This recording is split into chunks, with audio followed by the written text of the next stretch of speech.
Hello, hello. Oh my god, it has been so long. This feels so weird recording right now. But hello, guys.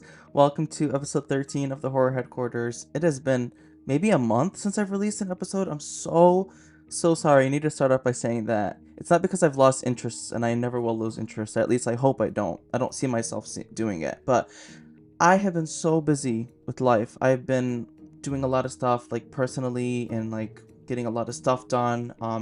Ramadan also begun where we fast from sunrise to sunset every day for a month in Islam, and I have been really busy with other stuff, horror headquarters related as well as film related. I've just been doing so much. I've been writing my book that I've been working on for maybe a year and a half now. Just so much happening, and that's why I just haven't had the time to do an episode. But the reason being is I don't want to release a mediocre episode where it's like really bad audio or it's like a lot of stuff that I don't know what I'm talking about and everyone's like, what is he talking about? I want to make it have purpose. And that's why I'm so excited that today I'm going to be discussing the film Insidious. So get ready because this one is going to be such a freaking good episode and I'm so excited to start. Now, just to begin this review, I have to say that Insidious is one of the best horror films out there, and there's no question about it. I'm sorry. There isn't. It's so good. It is amazing from the soundtrack to the acting to the visual effects and the fact that they only used $1.5 million on the first film and then they made over $100 million.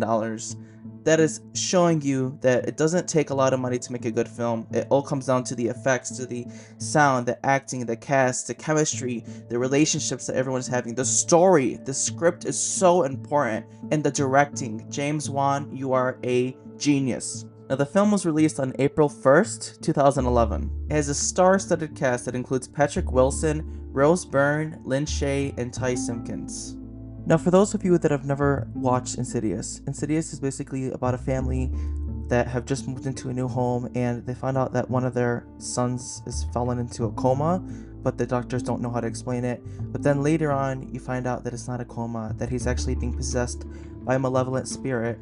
And the story just expands from there. You find out that the father was experiencing similar things before in his childhood, and it just gets so good. I don't want it to spoil too much, but I have to say, if you've never watched it, stop it here and go watch it right now. And then when you finish watching it, resume it right here, because I'm going to start talking about the film.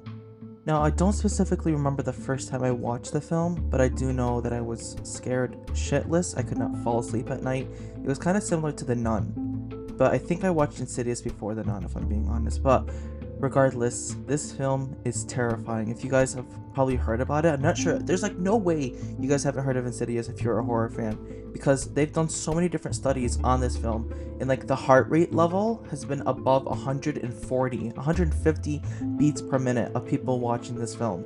And James Wan does such an amazing job of really executing this film because if you guys have watched it, there's also no gore in the film. They basically create all this tension and this horror without any blood, without any like really disgusting things that occur, but they do it on pure terror. They talk about astral projection, about people that can fall asleep and then travel to different worlds and then meet all these different spirits that have passed and have died. So in a way, yes, it is a supernatural film, but there's not any like really weird beings except for the red lipstick demon.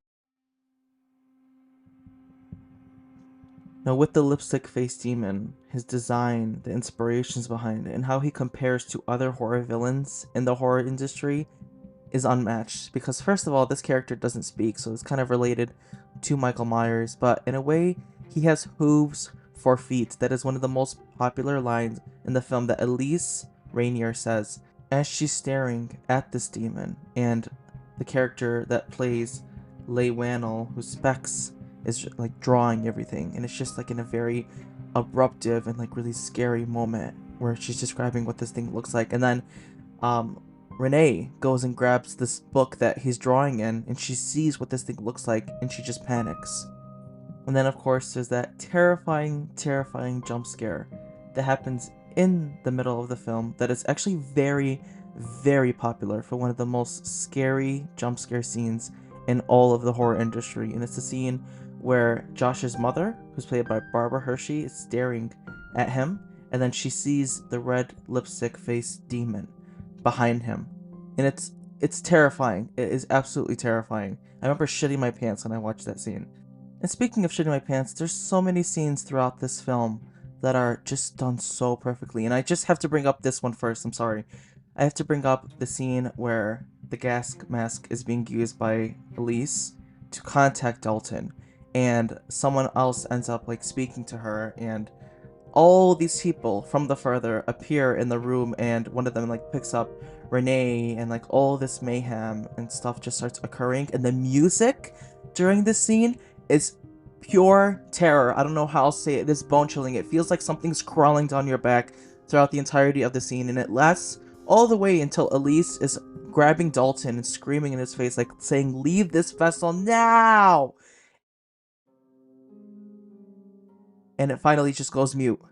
And that scene, no matter how many times I watch it, it'll always give me chills. And then, of course, there's the other scene where Renee is taking out the garbage, and her record player like just starts messing up and like making all these noises, and it goes from just playing classical music and it shifts to Tiptoe Through the Tulips with Me, which is, by the way, a cursed song. But a little bit more on that later. But this song starts playing and she's taking out the garbage, and then she turns around and there's this kid, this unknown kid with a hat on, that's dancing to the song. And she looks even closer, and then she passes the window, looks in another one, and he's gone. She starts searching this entire house for him. She can't find him. She hears giggling, things start moving on its own, and then she thinks she's finally found him, and then he appears out of like the wardrobe and causing her to panic. And that's something this film does so perfectly, is creating terror where there's supposed to be joy, because there's this kid laughing, but it's an unknown kid, and it's playing like a cheerful song that you think would be, oh my god, that's so cute, but it's in a horror film. And it just does it so well. Also, something else that James Wan does, who's the director, is he has these very long shots of little to no cuts and just focusing on the space, which is something that I learned about when I took a class in college, is about how is the director utilizing the space. Is he making it empty? Is he allowing for long hallways to occur, for suspense to build, for people to get dialogue in, for just everything to creep up and come out of nowhere? Is it a place where the director is using the space specifically because of the setting? Is he using it because it's supposed to be a joyous and happy place? And through it all, something you're really emphasizing with is the characters. You feel for them, you feel bad for what they're experiencing because the pain is there. I mean, this movie doesn't just tackle horror, it tackles real life, it tackles the afterlife, it tackles death, it tackles struggles between family, arguments, just mishaps, things that occur that are unknowing to us, things that you can't control. And one thing that I love the dialogue in specifically is when the kid, one of their kids, the one that's not in a coma, is what the doctor says, is he gets this really good grade on a paper and his mother sees it and he's like, why didn't you tell us? And like the kid like didn't know what to say, so he just shrugged and he said, that's great, like we're gonna go show this to your dad. And then the kid's like, mom, he's like, can I sleep in a different room? And his mom asks him why, and he says something along the lines of, I don't like when Dalton walks in his sleep. And hearing that line come from your child when you know that Dalton's in a coma and there's no way he's walking around, it just freezes you in place. And I'm thinking to myself, what the hell did he just say? He sees Dalton walking in his sleep? Whoa, whoa, whoa. I also think the chemistry between these characters is so beautifully done, and it coincides with the soundtrack and the setting so beautifully that it like makes me want to cry, because that's how well done this film was done. Like it really is such a masterpiece. I mean, especially the last scene between Elise and Josh. I'm going to talk a little bit on that later, but that scene, that exchange that they have, it felt so real, and it felt like it was happening in real time. It just, I didn't even know what to say. Like, I remember choking on my popcorn every time I watch that scene and I'm eating something.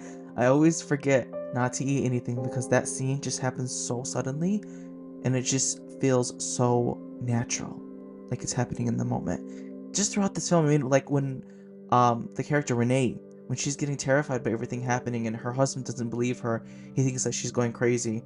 which is of course a very common topic, especially in the horror genre.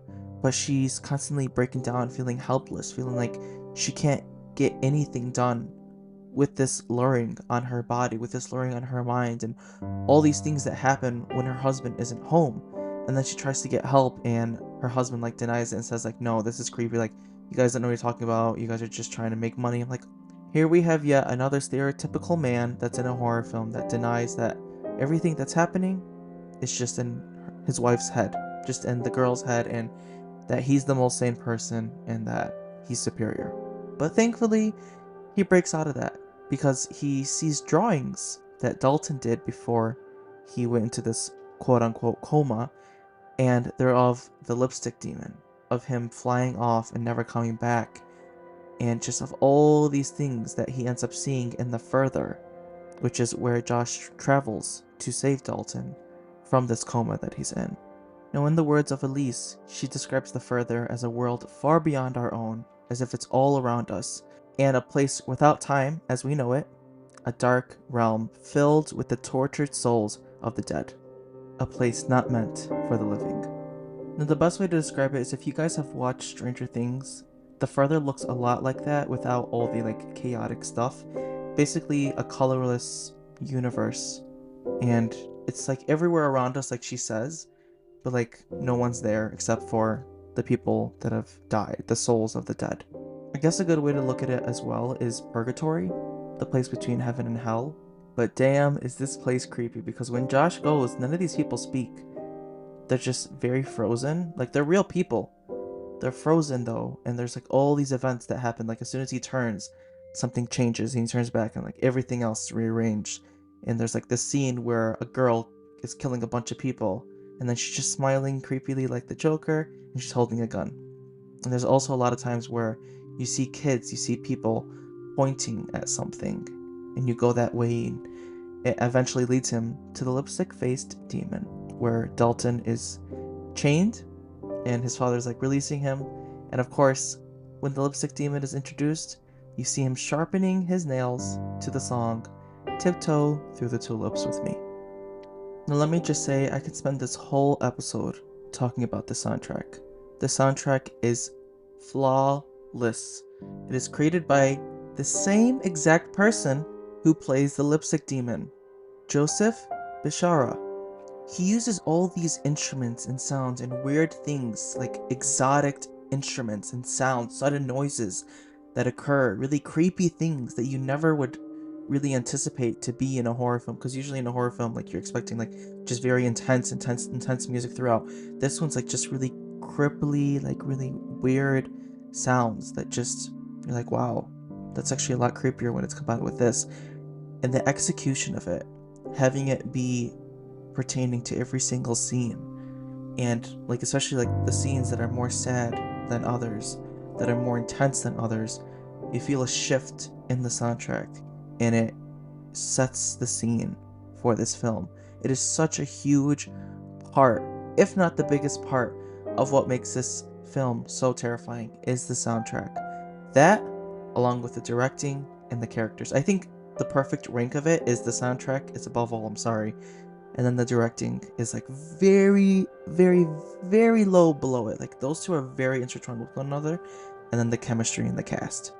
But I will say you cannot have one without the other. And there's one theme that this film touches on that I feel like isn't discussed enough, and that's sleep paralysis, which unfortunately I do have.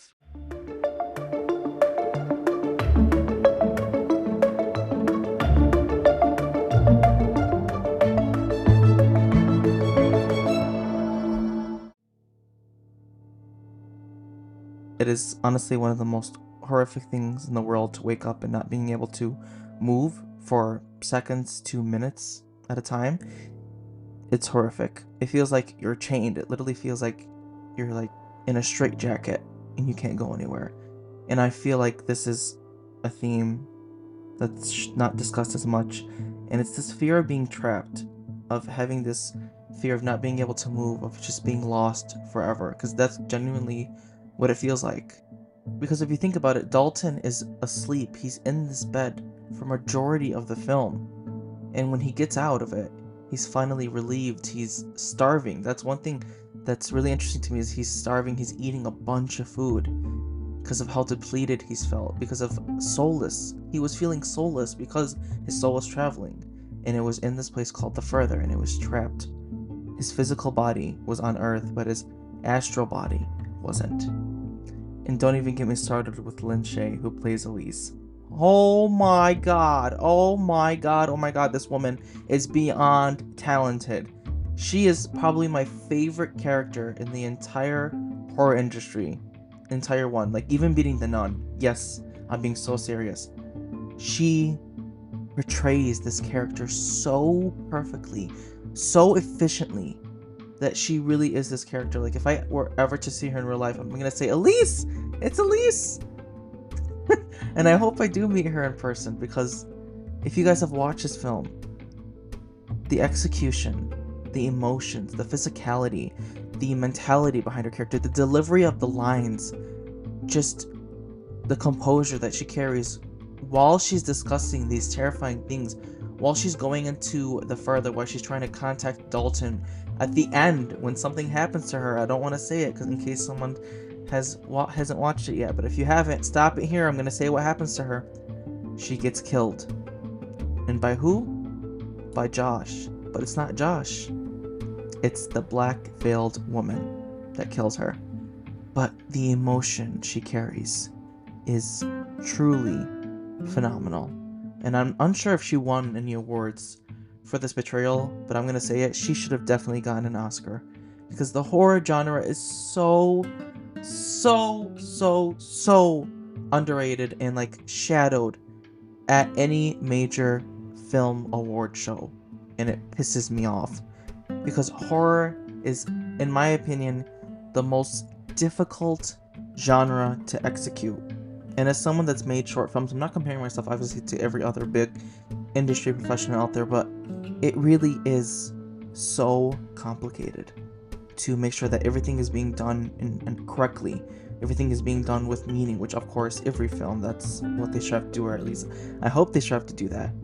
But there's such an attention to detail when it comes to horror, to the soundtrack, to the characters, the backstory of each character. What are you letting the audience know? What's being hidden? What's being open to theories? Just like Coraline, there's so many theories, there's so many myths that surround that film, and that's what keeps people coming back. That's why people love it. It's because they can come to their own conclusions, and no matter how many times they watch the film, they see a new Easter egg, they see a new hidden message, because everything is intentional. That's what the director of Coraline stated. He said that everything in the film is intentional. And he said everything. Like he said, when I mean everything, I mean everything. And I definitely feel like that's the situation here when we're discussing Insidious. Also, another thing I want to mention about this film is the color grading. If you guys have watched it, it has this like very depressive tone to it. Like think AHS Asylum, that color grading is incorporated into this film. There's little to no color, and I think that just emphasizes on the emptiness, the fear, the depression that this film carries. I mean, you have a family that's going through something so difficult, and they have no answers. They feel helpless throughout this film, and then it ends with that helplessness as well, because in the very last scene of this film, we see Josh handing back photos to Elise, and as Elise is grabbing them, her smile fades, and she looks at Josh, and Josh is like, "What?" She just replies, "Nothing." And she goes and she grabs the camera, which, little bit of a backstory, Josh is terrified of getting his picture taken because of this black-veiled woman that haunted Josh, because yes, he is also a traveler, and he can travel into the Further. And he stopped getting his picture taken because this black-veiled woman kept getting closer and closer and closer. So when Elise grabs the camera, she points it at Josh, and she snaps a picture. And he like gets so angry, he's like, "Why did you do that?" And you just see her completely lost for words, and she's like lost. She's looking at the camera and she's in shock, and everyone's like in the audience, like I remember watching some like, what did she see? Like, what's going on? Like, why is she panicking? And then Josh unfortunately chokes her to death. And then Renee hears like a bunch of commotion happening, and she leaves Dalton, and then she finds Elise dead. She starts running into every room calling for Josh, calling for him, like screaming, like, where are you, please?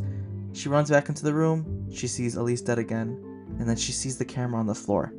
She picks it up, and then the really intense music happens as it's closing in on Renee's face, and then you see kind of a flashback to when Elise was grabbing the pictures from Josh's hand, and Josh's hands were white and the nails were black. And that's why she looked at him that way. And then she snaps the picture. Who is it? It's the black veiled woman. And then that's the one that killed her. And then the last thing that happens is Josh says, Renee, I'm right here. And he pats her on the back. She turns around and she gasps. Then it echoes, and then the intense music again. That's where the film ends. That cliffhanger terrified my mom. I'm telling you, it terrified her. She could not sleep until I told her what happened in Insidious 2. Because Insidious 2 is a direct pickup from that scene. It happens right after that scene. It picks up right there. And she could not sleep. She was in full panic mode. Like, I've never seen her so terrified of a film before. I think even more than The Nun as well. I kind of felt really bad because of how scared she was. So I told her, like, what happened. I'm like, no, like, he's there. She's not gonna die. But Elise is dead, yes. And she went to sleep, and I know she didn't sleep good that night. But can you blame her? I mean, my mom, who hates horror films, she sits and she watches them with me because of the thrill they have. And I kind of feel bad watching them with her because of how terrified it made her. So if that doesn't convince you to watch this film and to give it a try and see what happens, I don't know what will. And honestly, if you've watched it this far and you haven't watched it yet, I'm sorry for the spoilers. But I did warn you at the beginning of this episode, so... And if I'm being completely honest, I wish I could watch this film in the theaters, because I know the thrill would be out of this world. Now, with that being said, there was an Insidious film I did watch in the theaters. That was the 5th film of the franchise. Yes, 5. There are 5 in the Insidious franchise that we have to discuss on this podcast, because all of them are great. Obviously, some of them have their flaws, but number 1 and 2, perfect. Absolutely perfect. But what are your guys' thoughts on this film? If you have watched it, please sound off below. I want to know your theories, your thoughts, what you guys think of the film. If you think it's one of your favorites, if you think it deserves all the love and support it's received, or if you think it's a horrible film, you hated it, comment below. Let's have an open discussion. Also, go on my Instagram, at the Horror Headquarters. Comment on my post that I'm going to be discussing about this, because when this episode is released, there will be a post up about this film and about an open discussion that we can have on there. But I truly think this film shook the horror industry. It shook the genre of horror and what can be done with such little money and in such a small setting as well. Because being completely honest, there's only really 2 real settings.